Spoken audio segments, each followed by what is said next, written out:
Olá pessoal, tudo bem? A pergunta que eu mais recebo de todo mundo que deseja iniciar um processo de coaching é, afinal de contas, o que é coaching? Muita gente tenta responder essa pergunta, já tentaram inclusive em novela, sem muito sucesso.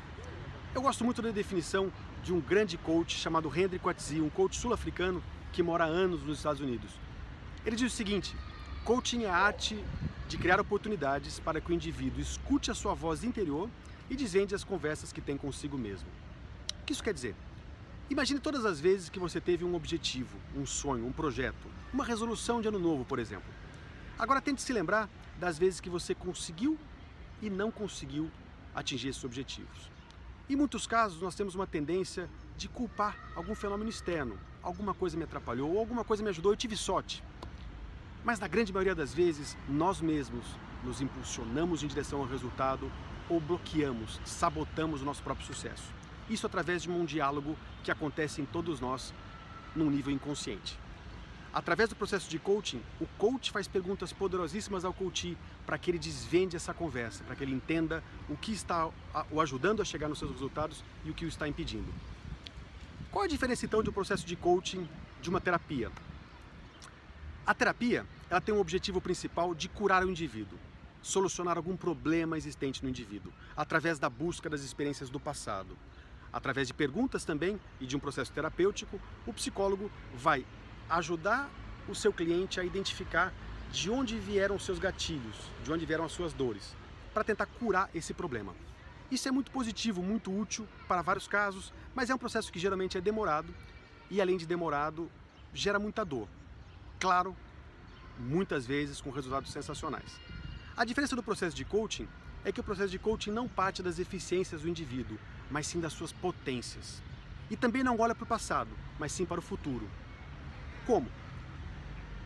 A primeira parte de um processo de coaching é ajudar o indivíduo a identificar sua visão ideal, seu sonho, aonde ele quer estar, quem ele quer ser, qual é o caminho que ele precisa traçar para chegar lá.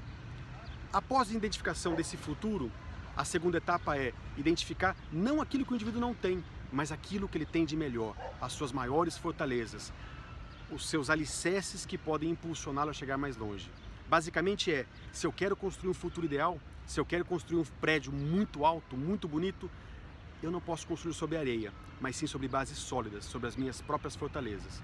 O processo de coaching, então, ajuda o indivíduo a criar uma visão muito clara de futuro, definir um sonho ideal e, identificando as suas próprias fortalezas, criar um movimento contínuo, de escolhas contínuas, para que o indivíduo chegue nesse sonho o mais rápido possível. É um processo rápido, um processo de muito autoconhecimento e um processo que traz resultados surpreendentes já nas primeiras sessões. Por que ele é diferente, por exemplo, da mentoria?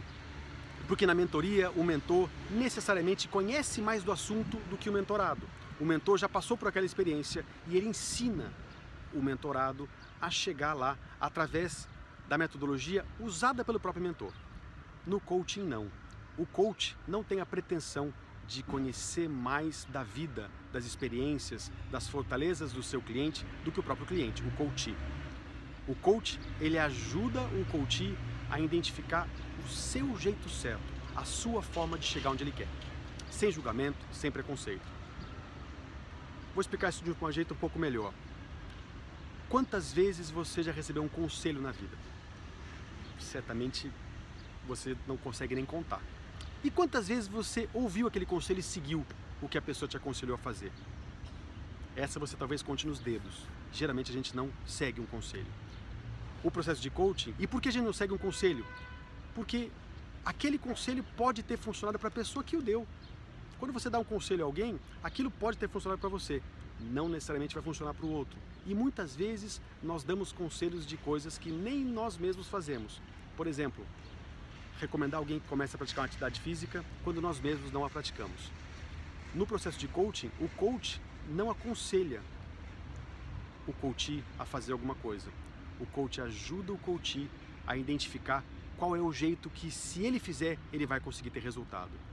O coach ajuda o coachee a desenhar um sonho, uma visão ideal, a planejar um caminho utilizando as suas maiores fortalezas do jeito do próprio coachee, para que ele tenha uma condição muito maior de chegar onde ele quer chegar. Espero ter explicado com um pouco mais de clareza o que é coaching, mas de qualquer forma, como sempre, eu estou à disposição de todos vocês, tanto aqui no meu canal, como através do Facebook. Se quiser, me mande um e-mail para hbueno@me.com. Grande abraço.